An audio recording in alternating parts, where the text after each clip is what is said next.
il est invisible. Et pourtant, il te relie à tout. Il entre en toi à ta naissance et te quitte à ta mort. Entre les deux, il t'accompagne. Mais l'as-tu déjà vraiment écouté ? Dans toutes les traditions anciennes, on raconte que le souffle n'est pas qu'un simple mouvement d'air. C'est une porte, un pont entre le corps et l'âme, une vibration divine qui circule sans bruit. Aujourd'hui, je t'invite à retrouver le chemin de cette sagesse oubliée, à redécouvrir le souffle sacré, celui qui ne fait pas que te maintenir en vie, mais qui peut t'ouvrir à toi-même et à l'infini. Un épisode qui fait écho à vos nombreux messages suite à l'épisode Connais-toi toi-même. Vous avez été nombreux à me demander d'en dire plus sur cette expérience de souffle dont j'ai parlé. Ce moment où, en respiration consciente, j'ai senti ma conscience se détacher des rôles, des identités, et revenir à un espace de pure présence. Alors, prends une grande inspiration et plongeons ensemble dans les profondeurs du souffle. Bienvenue dans Deviens qui tu es vraiment, l'appel de l'âme. Je suis Aurélie, coach holistique, et je t'invite à un voyage unique où transformation personnelle et exploration spirituelle se rejoignent. Dans ce podcast, nous plongeons ensemble dans des thématiques fascinantes comme la découverte de soi, les neurosciences, la psychologie, l'histoire, l'archéologie alternative, l'ésotérisme ou encore les enseignements spirituels, pour éclairer le chemin de notre évolution intérieure. Mon intention ? T'aider dans la libération et la transformation des obstacles qui jalonnent ton chemin de vie, afin que tu puisses vivre une expérience plus épanouie, alignée et pleine de sens. Si tu es curieux de découvrir comment le passé, le développement personnel et les mystères peuvent éclairer ton présent et transformer ton avenir, tu es au bon endroit. Alors, installe-toi confortablement, prends une grande inspiration et prépare-toi à répondre à l'appel de ton âme. Et si tu souhaites soutenir le podcast, je t'invite à le partager avec tes proches, ainsi qu'à déposer une note 5 étoiles et un joli commentaire si ça t'a plu. Ensemble, n'oublions pas que changer le monde commence par se changer soi-même. Bonne écoute! Une fois de plus, je suis ravie de t'accueillir dans ce nouvel épisode. Il est un peu spécial parce qu'il a été créé suite à vos sollicitations. Après la publication de l'épisode Connais-toi toi-même, vous avez été nombreux et nombreuses à me demander mais comment cette reconnexion passe-t-elle concrètement dans le corps ? Quel rôle joue la respiration dans cette quête de soi ? Et ce sont des questions essentielles. Parce que, tu vois, le souffle, c'est la première chose que nous faisons en venant au monde. Et la dernière, avant de le quitter. Mais entre ces deux instants, nous oublions trop souvent de respirer en conscience. Respirer, c'est sentir la vie passer à travers nous. C'est se reconnecter à soi, à l'instant présent, et parfois au-delà. Aujourd'hui, je t'emmène dans un voyage à travers le temps, les traditions, la science et le mystère. Un voyage vers le souffle pour mieux sentir ce qu'il peut ouvrir en nous. Dans toutes les civilisations sacrées, le souffle n'était pas qu'un réflexe biologique pour un simple échange d'oxygène. C'était une énergie sacrée, une énergie de vie, une force vibratoire, une présence vivante. C'était un lien aussi entre le visible et l'invisible. Dans la Grèce antique, on l'appelait pneuma. Dans la philosophie grecque, le mot pneuma désigne à la fois l'air, l'âme et l'esprit vital. Pour les stoïciens, le pneuma est le principe qui structure l'univers, une force divine présente en tout. Il unit le corps et l'âme humaine. Platon, lui, il associait le souffle à l'élément feu, à l'âme rationnelle. Et puis Plotin, c'est plutôt le néoplatonisme, lui, il parle d'une respiration cosmique qui relie l'un, le tout, avec l'âme humaine. Donc pour eux, le souffle est donc l'élément divin à l'intérieur de l'être, ce qui nous unit au cosmos en fait. Et si on continue à regarder les traditions anciennes, en Égypte, le Ka était le souffle vital. Et le Ka, c'est aussi l'un des corps subtils de l'être humain. Les Égyptiens ne dissociaient jamais le corps du spirituel. Le Ka, l'un des éléments de l'âme, est le double énergétique de l'individu. Il est activé et maintenu par le souffle. Le Ka circulait entre les mondes. Il était cette essence invisible que les prêtres invoquaient pour se relier à la source. Le Ka, il est souvent représenté par 2 bras levés, symbole d'une énergie subtile nourrie par l'air. pour les Égyptiens de l'Égypte ancienne, eh bien respirer, c'était animer le ka. Sans le souffle, l'âme se perdait entre les mondes. Et puis si on regarde dans la tradition hébraïque, Neshama, c'est l'âme, et Ruach, c'est le souffle, l'esprit, le vent. Et là, dans la Genèse 2.7, il est écrit « L'Éternel Dieu forma l'homme de la poussière de la terre, et il souffla dans ses narines un souffle de vie. » Donc c'est par le souffle, par ce souffle, que l'humain devient un être vivant. Le souffle de Dieu est le principe de vie, d'inspiration, de prophétie. Dans la Kabbale, le souffle est une vibration divine, un canal de création et de révélation. Et puis maintenant, si on va un peu plus loin, qu'on part en Inde, là on parle de prana. Donc ceux qui font du yoga, vous connaissez le prana.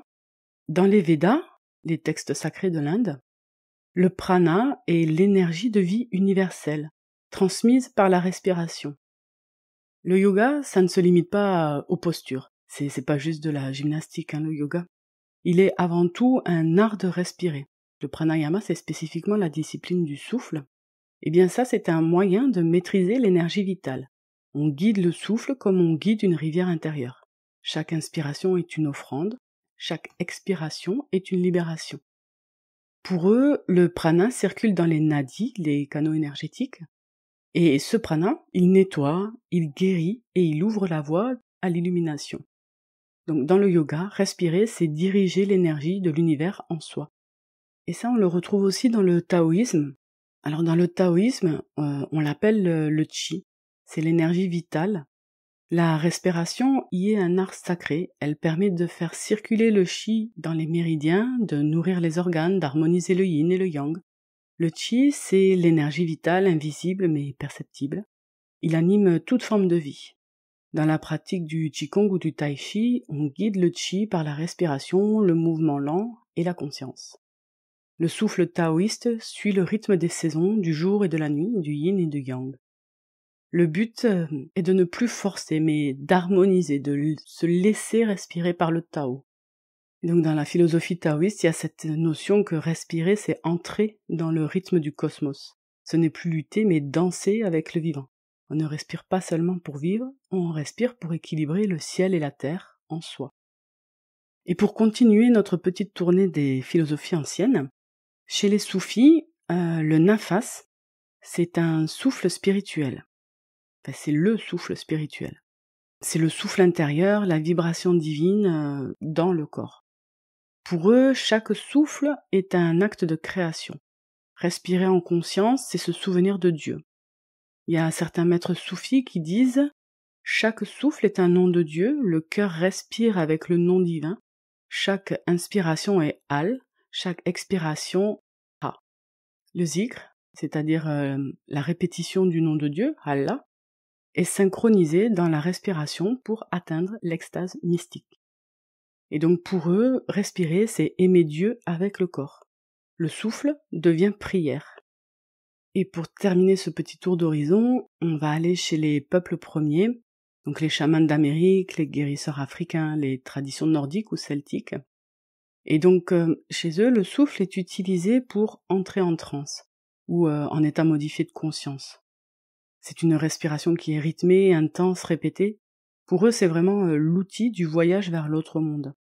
Ils vont l'utiliser pour soigner. Ils considèrent que souffler sur un endroit du corps ou un objet sacré, eh bien, ça va contribuer à le guérir. Et puis, ils vont l'utiliser aussi pour communiquer avec les ancêtres ou encore les forces de la nature. On souffle pour appeler les esprits. Donc pour eux, pour ces peuples premiers, le souffle est un instrument magique. Et je sais qu'il y a des auditeurs en Afrique, et dans les Amériques et en Asie, et je serais vraiment curieuse si dans votre culture on utilise le souffle. Je serais ravie que vous me partagiez vos expériences en commentaire. Je suis toujours curieuse de nouvelles découvertes. Donc après ce petit tour des traditions anciennes, ce qu'on peut conclure en fait, c'est que partout sur la planète, dans toutes les cultures et de tout temps finalement, eh bien il est considéré que le souffle est sacré, qu'il relie l'humain au divin, et qu'il est une porte d'entrée vers une conscience élargie. Et nous, dans notre monde moderne occidental, on a oublié ça en fait. Mais la bonne nouvelle, c'est qu'il nous suffit d'avoir un souffle conscient, pour commencer à nous en souvenir. Ce que les yogis, les chamans, les mystiques soufis pratiquaient à l'intuition, eh bien aujourd'hui les neurosciences, la neurocardiologie ou encore la psychotraumatologie le démontrent avec des IRM et des capteurs cérébraux. Donc là on va faire un petit tour du côté de la science pour voir qu'est-ce qu'elle dit à propos du souffle. La respiration est l'un des rares ponts conscients entre notre volonté et notre système nerveux autonome. Autrement dit, c'est le seul levier que nous avons sur notre stress. Notre système nerveux autonome, c'est lui qui gère tout ce que nous ne contrôlons pas. On ne contrôle pas notre rythme cardiaque, notre digestion, notre température corporelle, notre production hormonale. Et donc ce système nerveux autonome, il est composé de 2 branches. Il y a le système sympathique, c'est l'accélérateur, on va dire, si on fait l'analogie avec une voiture.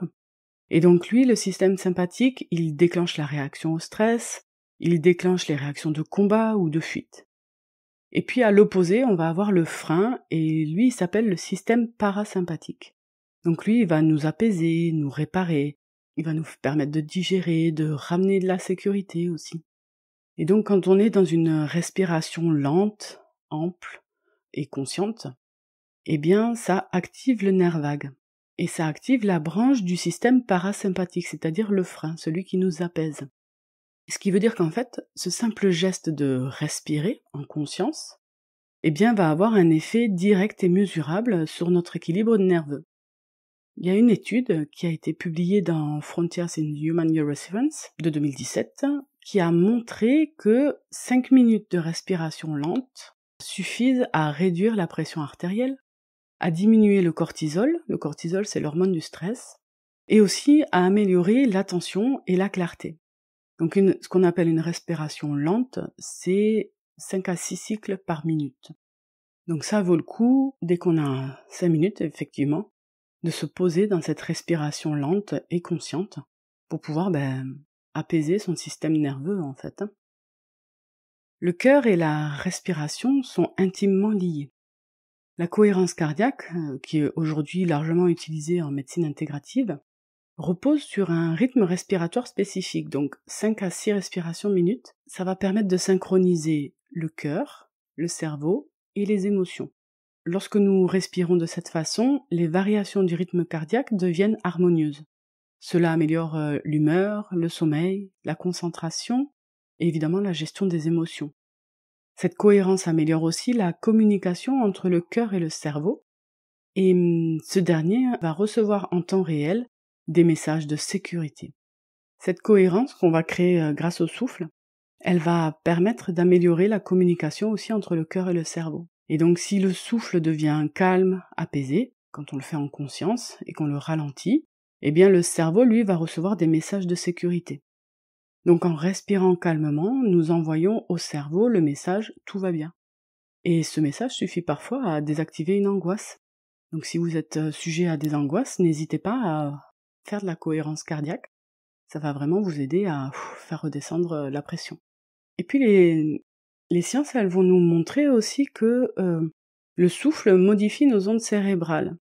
C'est-à-dire que le rythme de la respiration influence les ondes du cerveau, et ça on le voit notamment en neurofeedback.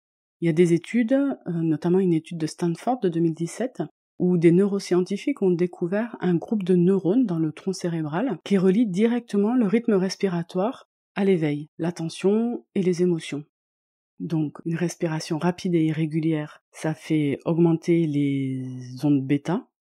Donc on a des ondes bêta élevées quand on est dans cette respiration rapide et irrégulière, et du coup ça crée du stress et de l'agitation.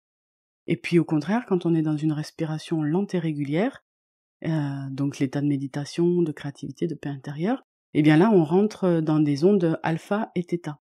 C'est-à-dire que respirer autrement, eh bien ça vous permet de changer votre fréquence intérieure. Ça vous permet de changer vos ondes cérébrales. Et puis le 4e point, c'est que le souffle en fait peut être utilisé comme voie de guérison. Lorsqu'un traumatisme est vécu, le système nerveux peut rester bloqué en mode survie, soit figement, hypervigilance, dissociation. Et là, il y a le psychiatre Bessel van der Kolk, ça je vous en ai déjà parlé dans un autre épisode, Dans son livre Le corps n'oublie rien, il explique que les traumatismes s'impriment dans le système nerveux et dans le corps. Le souffle est donc l'un des moyens les plus puissants pour les libérer en douceur. Et c'est là que ça m'amène au travail du breathwork, donc le travail du souffle. Parce qu'en fait, le breathwork permet de désactiver l'amygdale. L'amygdale dans le cerveau, c'est le centre de l'alerte émotionnelle. Et donc, quand elle s'active, elle met tout le système en alerte, et c'est le système sympathique qui est en route, en fait, à ce moment-là. Donc, le breathwork va permettre de désactiver l'amygdale. Il va permettre aussi de réintégrer des sensations refoulées, des émotions refoulées, parce que souvent, enfin, je sais pas vous, mais moi, on m'a appris qu'il fallait être forte, qu'il fallait pas pleurer, ou alors qu'il fallait pas être en colère, qu'il fallait pas montrer sa frustration, que c'était pas bien vu. Donc tout ça, c'est des émotions, quand on les ressent enfant, on nous apprend à les refouler. Mais si elles sont refoulées, les émotions, c'est de l'énergie, donc du coup, elles viennent se cristalliser quelque part dans le corps. Et donc, avec le breathwork, on va pouvoir aller libérer ces émotions qui n'ont pas pu être manifestées et intégrées naturellement au moment où elles ont été vécues. Un autre point du breathwork, c'est qu'il permet de ramener le corps à un sentiment de sécurité, c'est-à-dire que on va utiliser le souffle pour apaiser le nerf vagal, et de ce fait, ça va ramener de la paix, de la sécurité intérieure. Il y a des études sur la respiration consciente et connectée, dite de transformation, et c'est celle que je pratique, qui ont montré leur efficacité pour traiter les symptômes de stress post-traumatique, ou encore les états anxieux, ou encore les blocages émotionnels.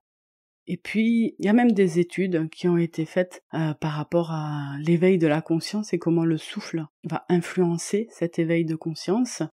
Et mine de rien, il y a quand même beaucoup de recherches en neurospiritualité, comme celle de Andrew Newberg, qui montre que la respiration consciente stimule les zones du cerveau liées à la compassion, à l'unité, à la transcendance.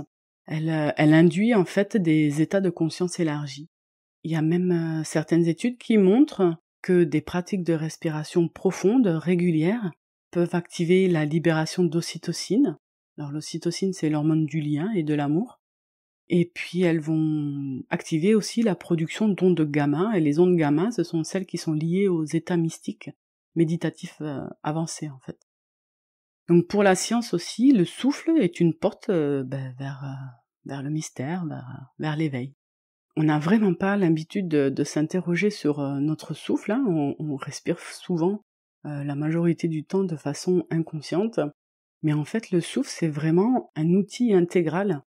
Grâce au souffle, on va pouvoir calmer un orage émotionnel, on va pouvoir désactiver une mémoire douloureuse, on va pouvoir rééduquer notre système nerveux pour qu'il soit plus souvent apaisé qu'en stress, et puis il y a cette dimension spirituelle où il va pouvoir nous permettre, éventuellement, d'accéder à un état d'unité.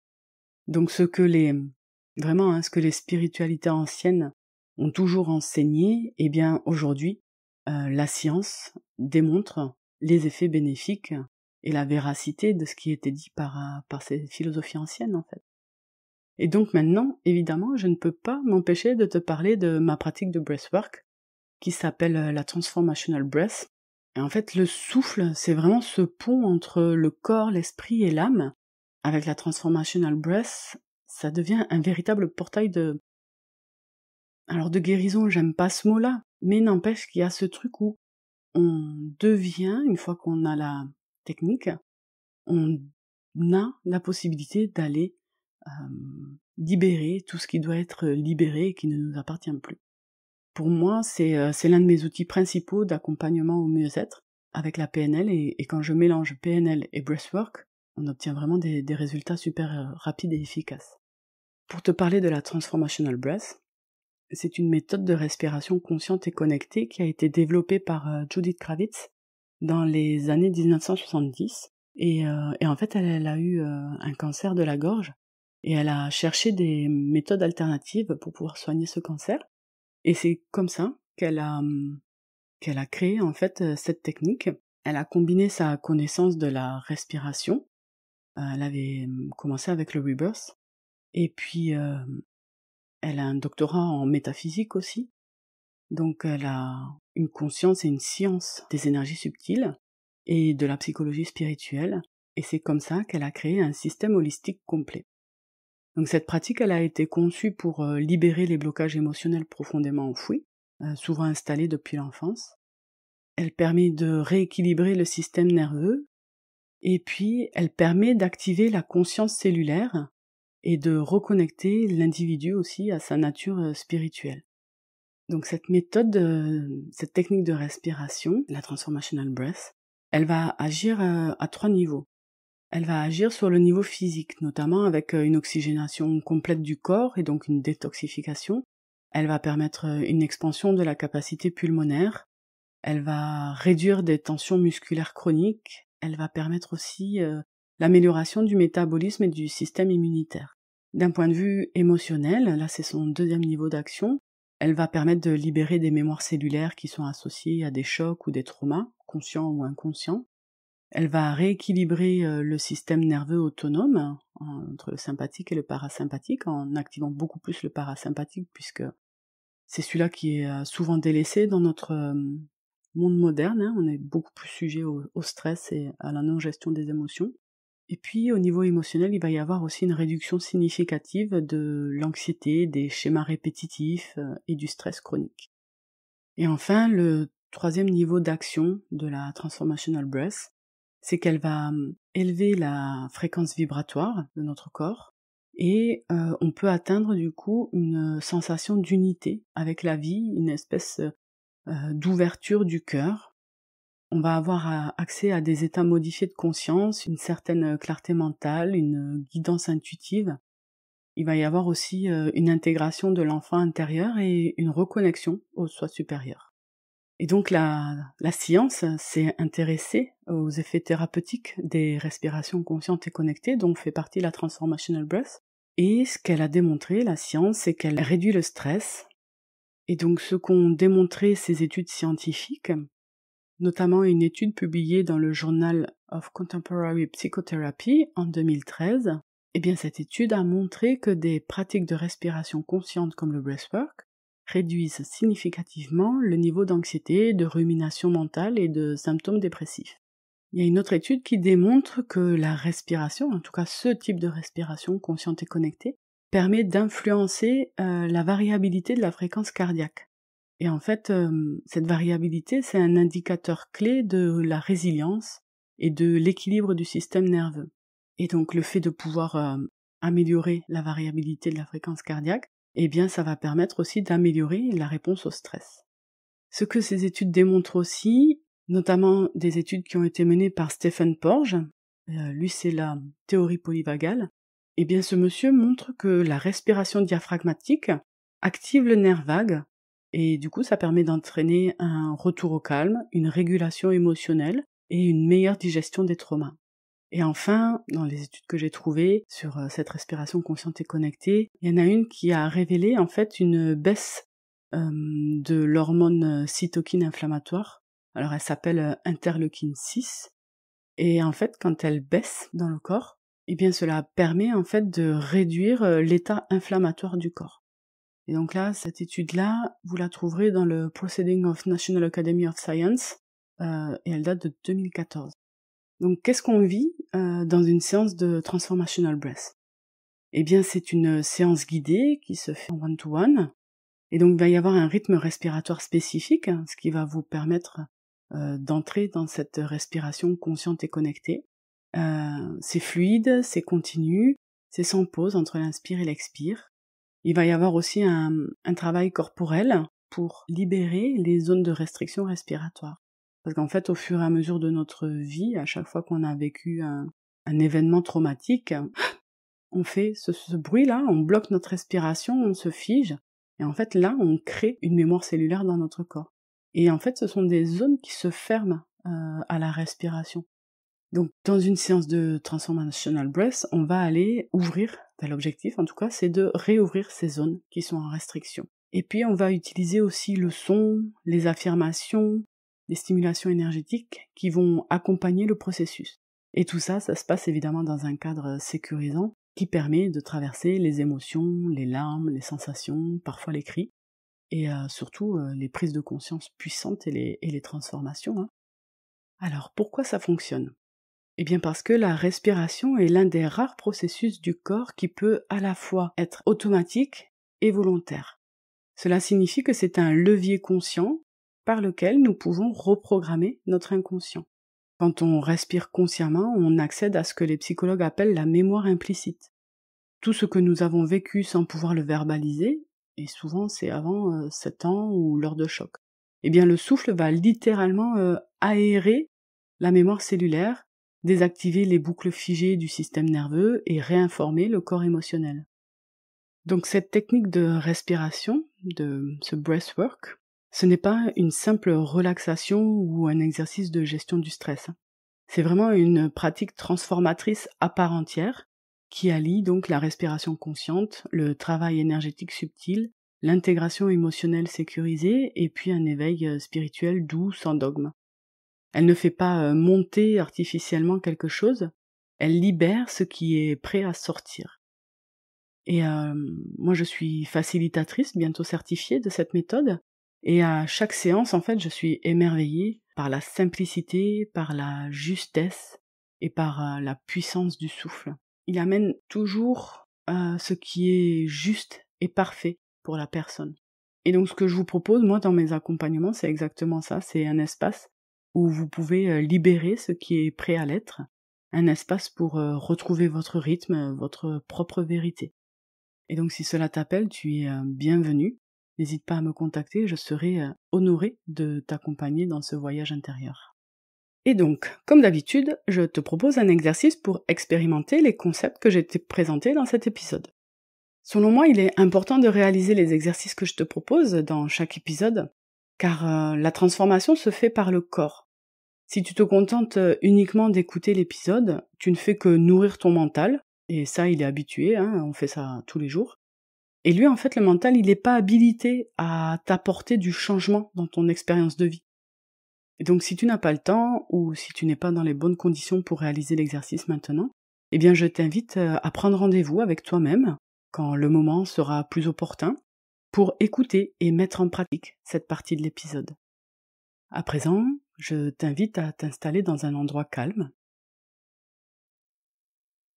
Assieds-toi confortablement ou allonge-toi.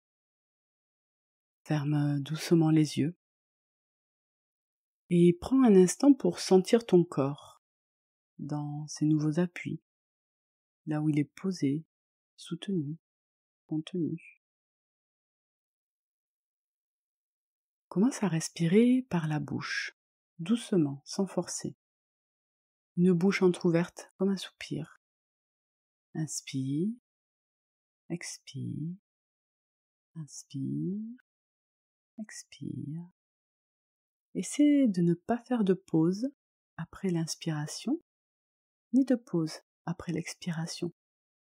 Tu peux imaginer comme l'infini. J'inspire, ça monte, j'expire, je lâche. J'inspire, ça monte, j'expire, je lâche. Laisse le souffle aller et venir sans le contrôler, comme une vague caresse le rivage. Et pendant que tu respires, observe ce que tu ressens, sans jugement, juste en présence.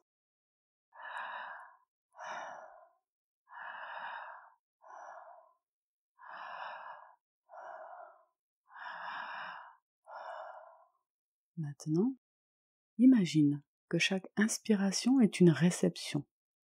Je laisse entrer la vie, je laisse entrer l'énergie, je m'ouvre à ce qui est bon pour moi. Et chaque expiration est une offrande. Tu relâches, tu déposes, tu rends à la terre ce qui ne t'appartient plus. Inspire, je reçois la vie. Expire, je me rends disponible. Continue ce rythme encore un instant.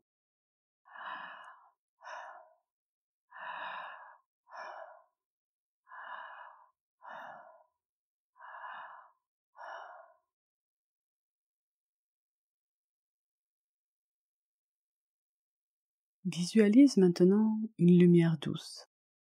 Elle entre par ta respiration et descend jusque dans ton ventre, jusque dans ton bas-ventre. À chaque souffle, elle te remplit de clarté, de sécurité, de calme. Tu peux placer tes mains sur ton bas-ventre et sentir ton inspiration les soulever. Je suis en sécurité dans ce corps. Tout va bien, je prends ma place. Continue à respirer.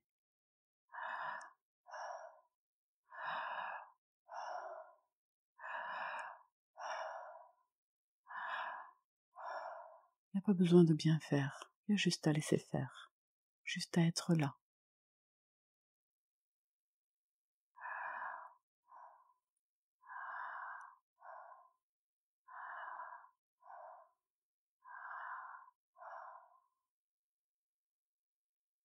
À présent, tu peux reprendre une respiration normale par le nez.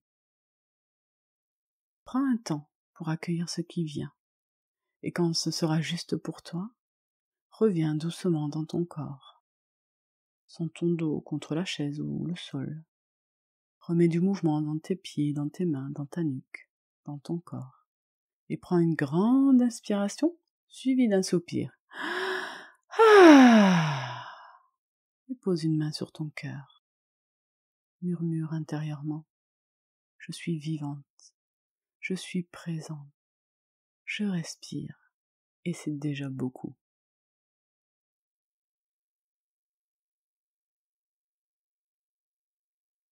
Laisse venir ce qui vient.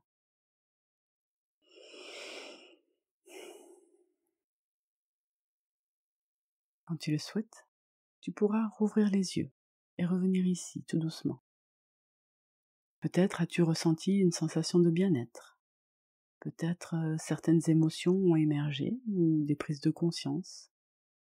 Tout est juste et peut être accueilli sans jugement. À présent, tu peux te remercier pour ce temps que tu viens de t'accorder. Et il est temps de conclure cet épisode.